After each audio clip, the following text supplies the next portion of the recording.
Au terme des 7 semaines pascales, le jour de la Pentecôte, la Pâque du Christ s'accomplit dans l'effusion de l'Esprit Saint qui est manifesté, donné et communiqué comme personne divine. De sa plénitude, le Christ Seigneur répand à profusion l'Esprit. Au terme des 7 semaines pascales, qu'est-ce qui s'accomplit, frères et sœurs? C'est la Pâque du Christ. La Pâque du Christ était absolument indispensable pour nous sauver du péché et de la mort. Pas d'effusion plénière de l'Esprit Saint sans le salut en Jésus. Il y a des gens qui ont connu Jésus, qui ont aimé Jésus, qui ont accédé au salut en Jésus, mais qui ne sont pas rentrés dans la plénitude de la vie dans l'Esprit Saint. Nous avons reçu l'Esprit céleste au baptême.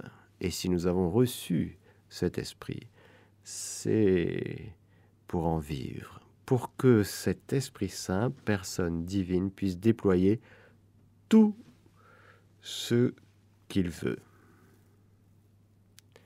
Nous allons donc, à partir d'aujourd'hui, déployer la richesse de cette plénitude de l'Esprit Saint. Relisons, réentendons. Acte 2, 1, 13. Le jour de la Pentecôte étant arrivé, ils se trouvaient tous ensemble dans un même lieu. Tous ensemble, rappelez-vous, Judas a été remplacé. Il y avait Marie, mère de Jésus, quelques femmes, quelques disciples, environ 120 personnes. Et tous ensemble, c'est-à-dire accordés en communion les uns avec les autres, réunis au nom de Jésus, en présence de Marie. Quand, tout à coup, vint du ciel un bruit tel que celui d'un violent coup de vent qui remplit toute la maison où ils se tenaient. Ils virent apparaître des langues qu'on eût dites de feu. Elles se partageaient, et il s'en posa une sur chacun d'eux. Tous furent alors remplis de l'Esprit Saint, et commencèrent à parler en d'autres langues, selon que l'Esprit leur donnait de s'exprimer. Or, il y avait demeurant à Jérusalem des hommes dévots et de toutes les nations qui sont sous le ciel. Au bruit qui se produisit, la multitude se rassembla et fut confondue. Chacun les entendait parler en son propre idiome. Ils étaient stupéfaits et, tout étonnés, ils disaient « Ces hommes qui parlent, ne sont-ils pas tous galiléens ? Comment se fait-il alors que chacun de nous les entende dans son propre idiome maternel ? Parthes, Mèdes et Élamites, habitants de Mésopotamie, de Judée et de Cappadoce, du pont et de l'Asie, de Phrygie, de Pamphylie, d'Égypte et de cette partie de la Libye qui est proche de Cyrène. Romains en résidence, tant juifs que prosélytes, crétois et arabes, nous les entendons publier dans notre langue les merveilles de Dieu. Tous étaient stupéfaits et se disaient perplexes l'un à l'autre. Que peut bien être cela ? D'autres encore disaient en se moquant, « Ils sont pleins de vin doux ». C'était le matin, un peu tôt, un peu tôt pour le pastis. Voilà donc, frères et sœurs, ce qu'on appelle le récit. Et le récit de cette descente du Saint-Esprit. Enfin, c'est quelque chose d'aussi fort que l'incarnation. Ah oui. C'est quelque chose d'aussi fort que la rédemption. Ah oui. Ah oui, oui, oui. Si on prend la Pentecôte comme un petit quelque chose en plus, une petite goutte en plus, Justine, Corinne, on n'a rien compris. On n'a rien compris, non seulement de ce qu'est la Pentecôte, mais on n'a rien compris dans notre vie chrétienne, frères et sœurs. Nous ne sommes pas faits pour vivre avec des petites gouttes du Saint-Esprit. Non. Nous sommes faits pour démarrer, enfin, ça y est, c'est possible parce que nous sommes sauvés en Jésus par sa mort et sa résurrection, et Jésus glorifié auprès du Père, le Père et le Fils envoient l'Esprit Saint. Cette descente du Saint-Esprit à la Pentecôte, c'est immensissime. Alors je vais essayer dans cette catéchèse et les suivantes à déployer tout le cadeau parce que c'est immense. Et dans ce parcours catéchétique que nous faisons, nous avons pris beaucoup de temps avec la personne du Père. Nous sommes dans la première partie du catéchisme sur le credo. Nous avons passé beaucoup de temps sur Jésus, le Fils, le Verbe, mystère du Christ. Et là, nous avons déjà commencé à parler du Saint-Esprit, mais c'est immense. Alors on prend le temps. Première chose, quelques petites choses comme ça qu'on peut grignoter. C'est que bien sûr, pour saint Luc, on goûte à une unité catholique, universelle. Nous étions errants, nous étions chacun avec nos chemins, et chacun avec nos langues, chacun avec nos nations. Et c'est bien, chacun est différent. Sauf que là, c'est quoi le signe très fort? C'est que on parle le même langage.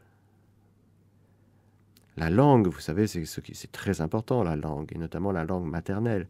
C'est tellement important qu'il y a des conflits en ce moment sur Terre par rapport aux langues, toujours.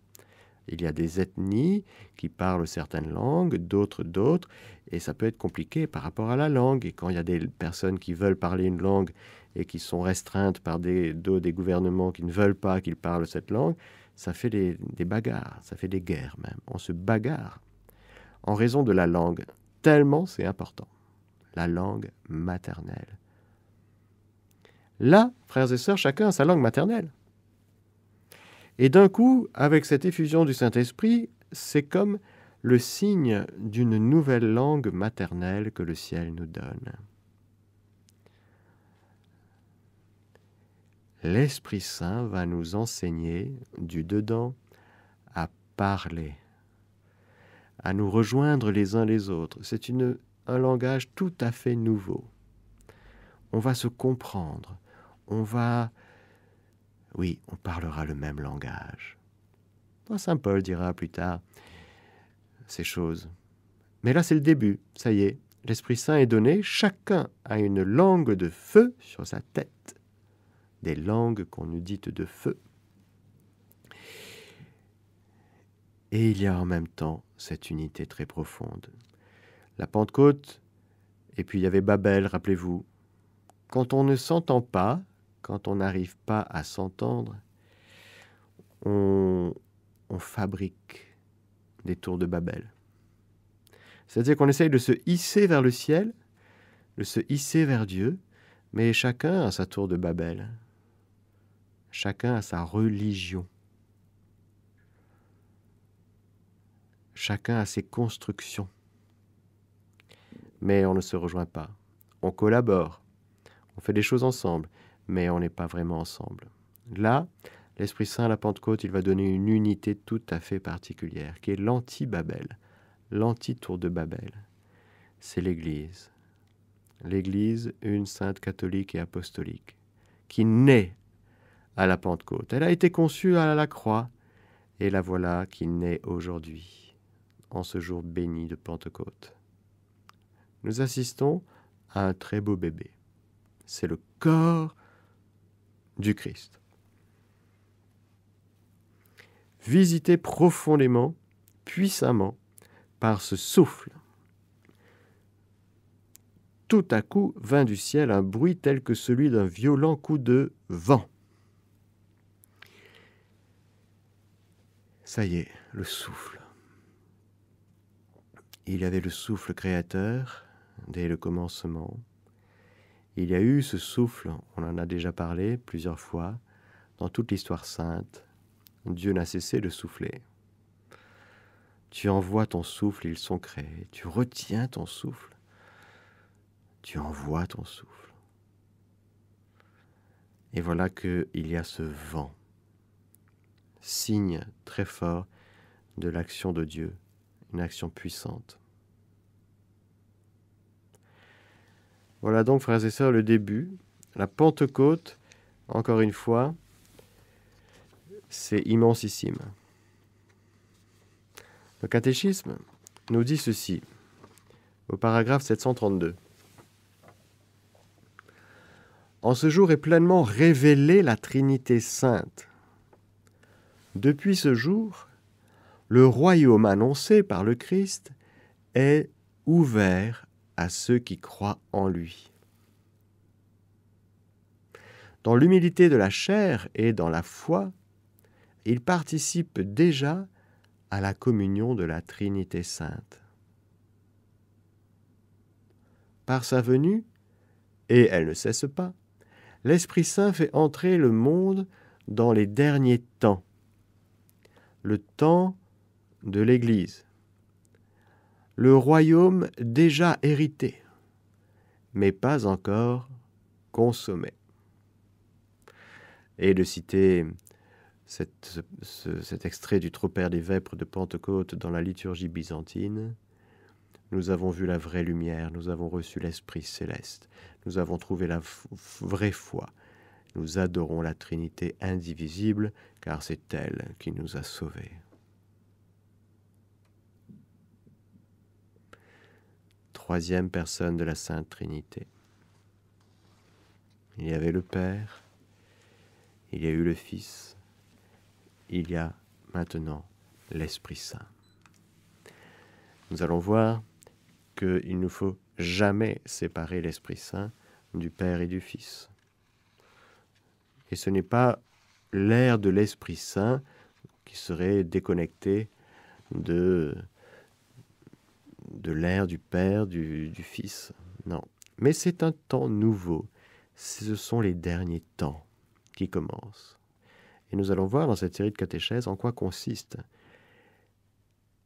ce que demande le Seigneur, ce que fait le Seigneur dans ces temps nouveaux, dans ces derniers temps. Avec la Pentecôte, d'une manière inexorable, c'est un nouveau kairos, une nouvelle étape, un nouveau temps, les temps nouveaux. Je poursuis avec le catéchisme. Paragraphe 733 et suivant. Dieu est amour, nous dit saint Jean. Et l'amour, avec un grand A, est le premier don. Il contient tous les autres. Cet amour, Dieu l'a répandu dans nos cœurs par l'Esprit qui nous fut donné. Jésus était déjà l'amour, oui. Le Père est amour, le Fils est amour, l'Esprit Saint est amour. Ça fait combien ? Ça fait que Dieu est amour. Un seul Dieu. Et chaque personne divine est amour. D'une manière égale. Et d'une manière infinie. D'une manière divine. Parce que nous sommes morts ou au moins blessés par le péché, le premier effet du don de l'amour est la rémission de nos péchés.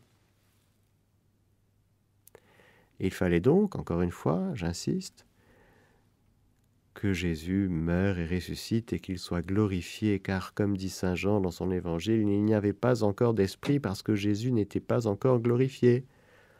Il y avait des gouttes, mais il n'y avait pas encore cette effusion d'Esprit Saint en plénitude. Il fallait d'abord remettre nos péchés, pardonner nos péchés, plonger nos péchés dans le sang de Jésus.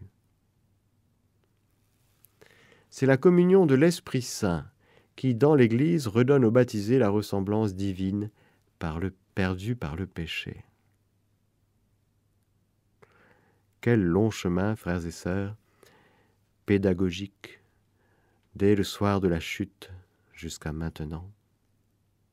C'est impressionnant, comme il aura fallu pour Dieu prendre son temps, lui qui est éternel. Nous sommes si abîmés et si lents à croire et sans intelligence que quand même ça a duré très longtemps. Mais voilà que le Seigneur nous donne les arts ou les prémices de notre héritage. La vie même de la Trinité Sainte qui est d'aimer comme il nous a aimés. Cet amour, la charité, est le principe de la vie nouvelle dans le Christ, rendu possible puisque nous avons reçu une force, celle de l'Esprit Saint. C'est par cette puissance de l'Esprit que les enfants de Dieu peuvent porter du fruit. Celui qui nous a greffés sur la vraie vigne nous fera porter le fruit de l'Esprit, qui est charité, joie, paix, longanimité, serviabilité, bonté, confiance dans les autres, douceur, maîtrise de soi. On verra, les fruits de l'Esprit Saint, ils sont très très importants. L'Esprit est notre vie. Plus nous renonçons à nous-mêmes, plus l'Esprit nous fait aussi agir. Citation de saint Basile. Par communion avec lui, l'Esprit Saint rend spirituel, rétablit au paradis, ramène au royaume des cieux et à l'adoption filiale, donne la confiance d'appeler Dieu Père et de participer à la grâce du Christ, d'être appelé enfant de lumière et d'avoir part à la gloire éternelle. Ça fait beaucoup, non? Alors, il faut vraiment, là, frères et sœurs, élever notre cœur. Nous le tournons vers le Seigneur. Il faut vraiment regarder de foi sur ce qui se passe. Car on pourrait se regarder nos limites, et se dire tout ça, mais il plane complètement, là. Le Père Matthieu, il raconte des trucs, et moi, je suis dans ma chambre, je suis dans mon lit, je suis malade, je galère, mais qu'est-ce qu'il me raconte, hein? Je ne sens pas du tout ce qu'il me dit. Frères et sœurs, ce que je vous dis, c'est la réalité. C'est la foi de l'Église. C'est-à-dire que nous sommes en train de parler de la réalité de l'Esprit Saint répandu dans nos cœurs. Où est-il, cet Esprit Saint? Parce que si nous parlons de l'Esprit Saint, c'est un peu comme cette demande de Saint Jean vis-à-vis de Jésus. « Maître, où demeures-tu » Et on aurait envie de dire au Saint-Esprit, « Mais Esprit Saint, où demeures-tu pour que nous puissions te trouver, venir habiter là avec toi et vivre à côté de toi, avec toi, en toi, par toi. » Et de fait, la question du lieu de l'Esprit Saint est capitale. Comme la question du lieu de Jésus est capitale. Ils demeurèrent ce jour-là avec lui. Venez et vous verrez, venez et voyez. Alors, je vous dis, venez et voyez. Nous allons découvrir où est l'Esprit Saint. Vous savez déjà des choses, puisqu'on en a déjà parlé.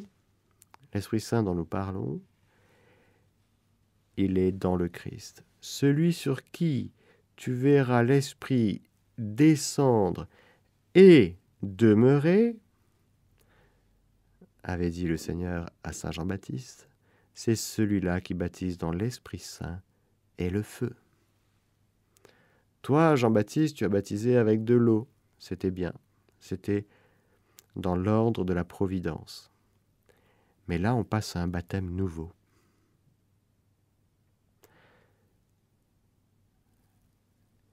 Nous avons déjà vu donc que l'Esprit Saint, le lieu de l'Esprit Saint, c'est l'humanité sainte de Jésus. Depuis sa conception et à chaque instant, 24 heures sur 24, 7 jours sur 7. L'Esprit Saint ne quitte jamais son lieu. Il est Dieu, troisième personne de la Sainte Trinité, mais voilà qu'il a fait de l'humanité de Jésus son lieu. corps du Christ est le temple. Détruisez ce temple et j'en bâtirai un autre, un nouveau, en 3 jours. Et nous, on est toujours avec des perspectives de construction, d'architecture, de bâtiments. Oui, pourquoi pas. Mais le premier lieu, le premier temple est le seul temple, celui qui accomplit la réalité du temple, de la première alliance, et de tous les temples, j'allais dire. Parce que le temple, c'est le lieu de la prière, de la rencontre avec Dieu. C'est le Christ, l'humanité de Jésus, le corps du Christ, le corps physique du Christ. En lui habite corporellement la plénitude de la divinité. Quand tu vois Jésus, quand tu touches Jésus, c'est ce que dit saint Jean dans sa première lettre, ce que nous avons vu, entendu, touché, c'est le Verbe de vie qui était tourné vers le Père et qui nous est apparu. Le Verbe de vie s'est manifesté. L'humanité sainte de Jésus abrite, cache et révèle le lieu de préférence, on va dire ça comme ça, de l'Esprit Saint. Autrement dit qu'on ne peut pas séparer Jésus de l'Esprit Saint. L'Esprit dont nous parlons, c'est l'Esprit du Père et du Fils. Du Fils, c'est-à-dire du Verbe incarné. Incarné, crucifié, glorifié. L'Esprit Saint n'a jamais quitté Jésus. Il n'a jamais quitté le temple. À la différence de ce temple de Jérusalem que le Seigneur quittera. La Shérina, la présence de Dieu va quitter le temple de Jérusalem et ne reviendra plus jamais. Désolé pour ceux qui espèrent en la reconstruction du 3e temple à Jérusalem un jour. Bon, déjà, il y a un problème, il y a une mosquée maintenant. C'est un peu problématique, mais ça ne marchera pas. Ça n'existe pas. Ça n'existera pas. Pourquoi ? Parce que nous sommes entrés dans l'accomplissement et que le temple, la réalité du temple est accomplie. C'est la personne de Jésus, l'humanité de Jésus, le corps du Christ, le corps physique. Il n'y a donc pas d'autre temple vers lequel nous devrions nous tourner, puisque nous avons le corps physique du Christ qui accomplit la réalité du temple. Il y a, 2e lieu, il y a le corps eucharistique du Christ. Tu veux chercher et trouver le Saint-Esprit pour vivre de l'Esprit Saint. Corps physique du Christ. Mais vous allez me dire, mais celui-là, on ne le voit plus, on ne le touche plus, on est 2000 ans après, il est glorifié. Oui, vous avez raison. Jésus est vraiment mort, Jésus est vraiment ressuscité, il est vraiment ascensionné. Mais voilà qu'en donnant, qu'en envoyant puissamment son esprit, l'esprit du Père et du Fils, il va venir habiter, continuer à habiter sur terre. Dans le corps eucharistique de l'Église, de Jésus, pardon, et dans le corps mystique du Christ, c'est-à-dire de l'Église. Tu veux trouver et vivre de l'Esprit Saint? Eh bien, frères et sœurs, je vous présente l'Église. Je vous présente l'Église aujourd'hui comme étant le lieu où l'Esprit Saint habite. Et quand l'Esprit Saint habite un lieu, il ne dort pas, il ne sommeille pas, ton gardien, le Dieu d'Israël. Non, non, non, il est vivant, il est vivifiant. Certains iront même jusqu'à comparer l'Esprit Saint. C'est une pauvre comparaison, mais il faut bien trouver des mots, il faut bien d'essayer de comprendre, d'expliquer les choses. Au cœur du corps du Christ, qu'est l'Église, l'Esprit Saint. Par exemple, saint Thomas d'Aquin dira « La tête a une supériorité manifeste sur les autres membres extérieurs. » Ah oui, on pense, on réfléchit, on décide. Mais saint Thomas nous dit « Le cœur, lui, il exerce une influence cachée. » C'est pourquoi l'on compare au cœur le Saint-Esprit qui vivifie et unifie invisiblement l'Église.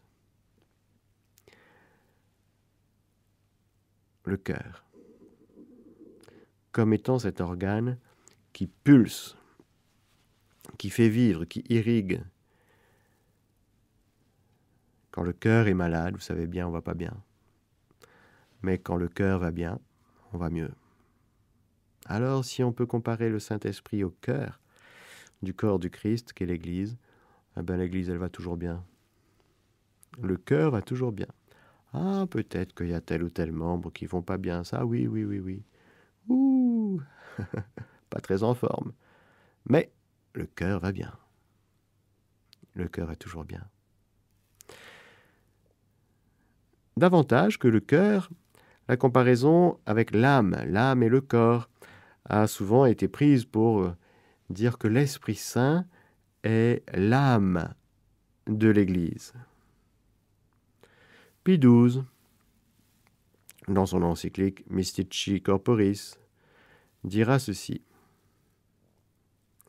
C'est à l'Esprit du Christ comme à un principe caché qu'il faut attribuer que toutes les parties du corps soient reliées, aussi bien entre elles qu'avec leur tête suprême, puisqu'il réside tout entier dans la tête, tout entier dans le corps, tout entier dans chacun de ses membres.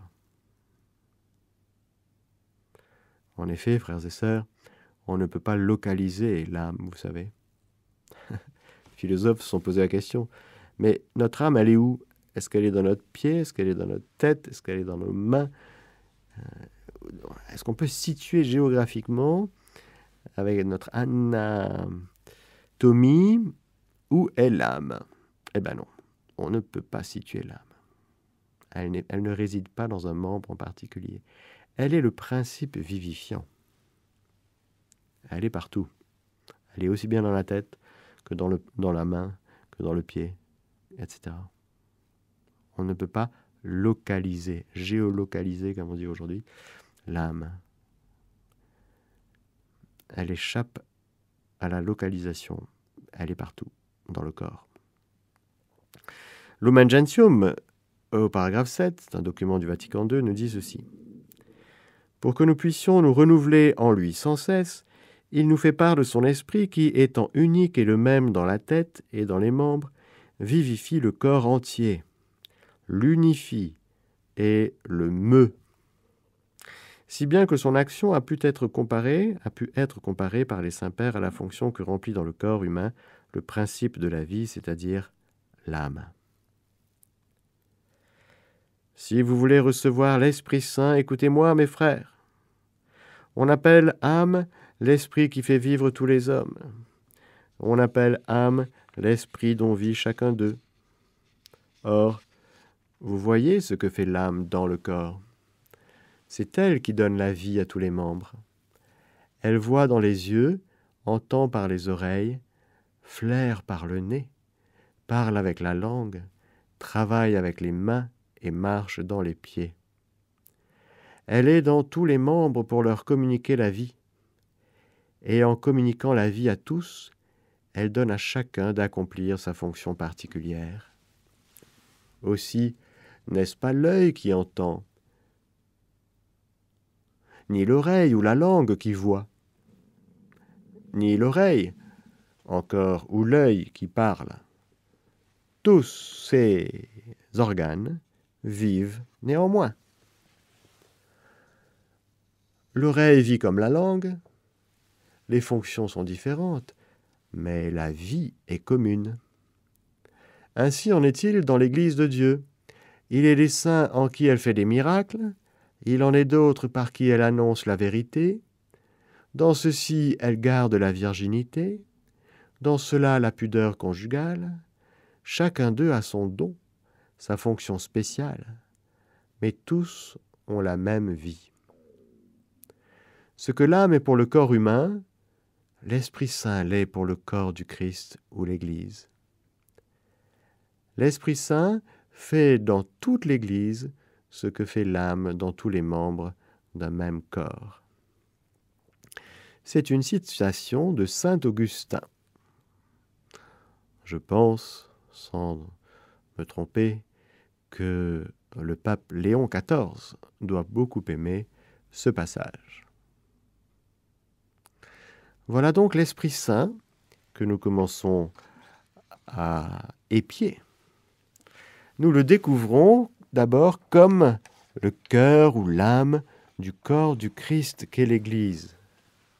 Certains voudraient vivre du Saint-Esprit en dehors de l'Église. Oh, mes pauvres fous! Certains même voudraient vivre avec Jésus, mais sans l'Église. Oh, insensé!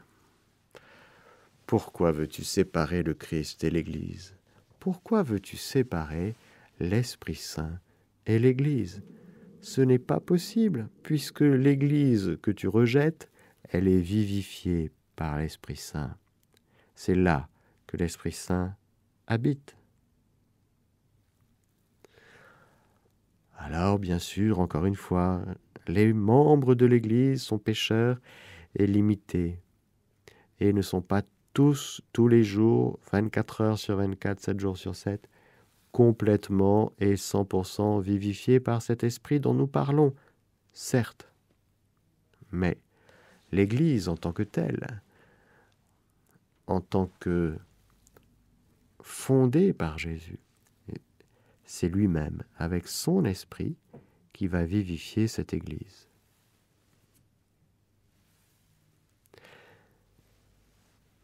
Tout le rôle de l'effusion de Pentecôte sera de faire déborder sur le monde les richesses surabondantes de grâce et de vérité renfermées dans la sainte âme du Christ. Il s'ensuit que la grâce de Pentecôte est suprêmement christique.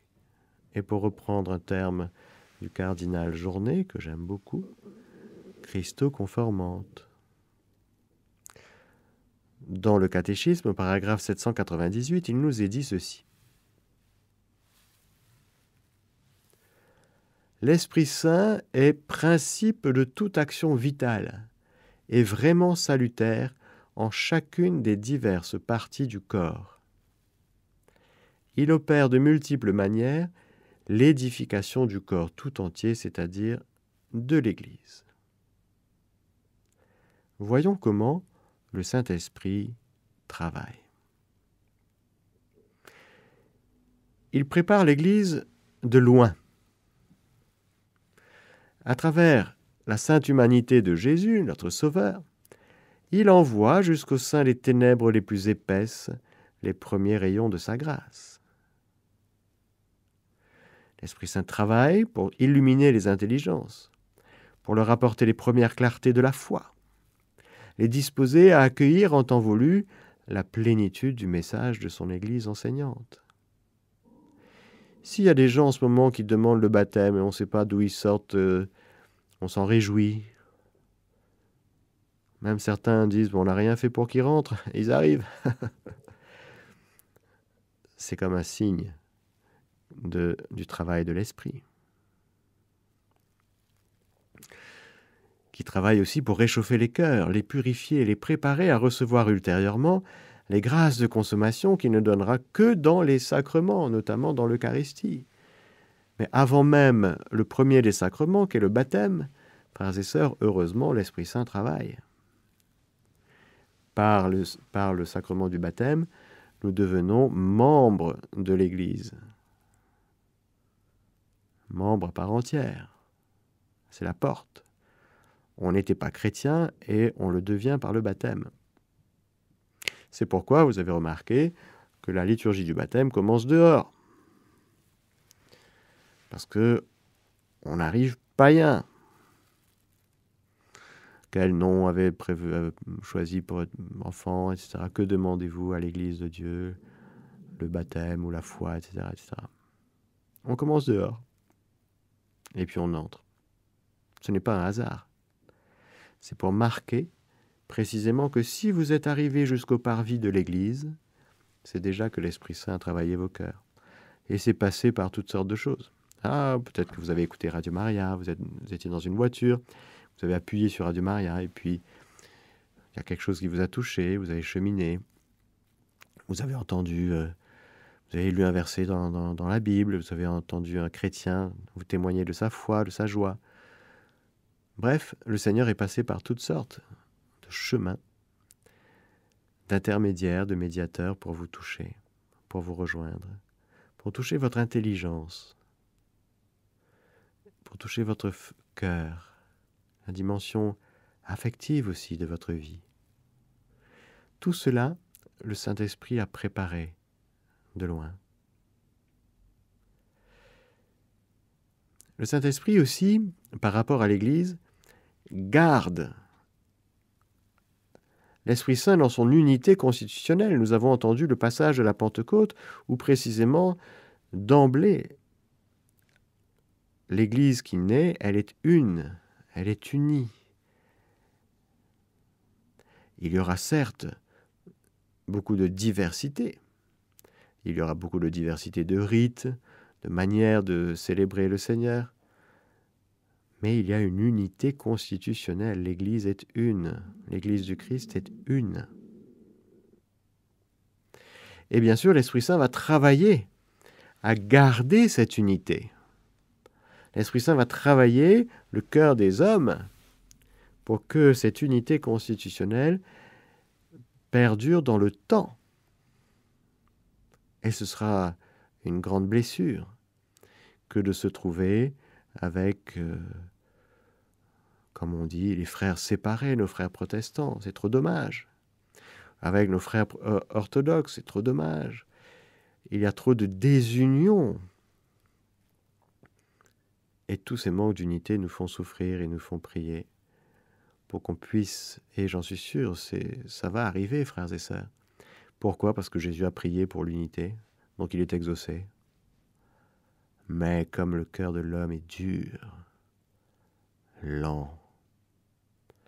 Mais l'unité de l'Église, elle existe déjà, elle subsiste pleinement dans l'Église catholique, pour reprendre le terme du cardinal Ratzinger. Et puis, elle est plus ou moins pleine. Plus on s'éloigne de l'Église catholique, plus l'unité est fragile. La plénitude, ça n'est plus là, de moins en moins là. Donc l'Esprit Saint travaille à garder le corps du Christ dans son unité constitutionnelle. Ça, c'est très important. Il la garde aussi dans la charité. Que serait un corps du Christ sans charité, frères et sœurs? Ce serait une ONG, pour reprendre une expression du pape François. L'Église n'est pas une ONG. Si l'Église est le corps du Christ, il m'est d'avis que si tout ce que l'Église doit vivre, c'est ce que Jésus a vécu, eh bien, la charité du Christ, frères et sœurs.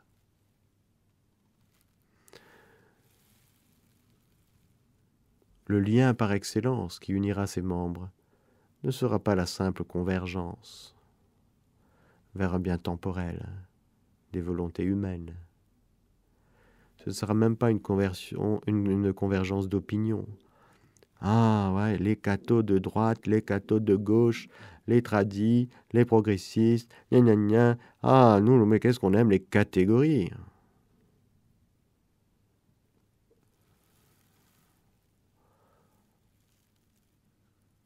On n'est pas tourné vers des biens temporels dans l'Église, normalement. Non, normalement non. Que certains membres de l'Église soient tournés vers les biens temporels, ça, c'est sûr. Il s'agit d'une convergence vers le royaume de Dieu. des cœurs divinisés par les vertus infuses et les dons du Saint-Esprit. Il sera l'effet d'une charité qui est comme une extension de la charité même du Christ, et comme une similitude de l'unité liant entre elles les trois personnes divines. L'unité ecclésiale, c'est comme l'unité liant le Père, le Fils et le Saint-Esprit, qu'ils soient un Père comme toi et moi, nous sommes un. C'est avec ces quelques remarques sur l'unité de l'Église, corps du Christ, que je vous laisse aujourd'hui. Nous allons continuer dans les catéchèses suivantes.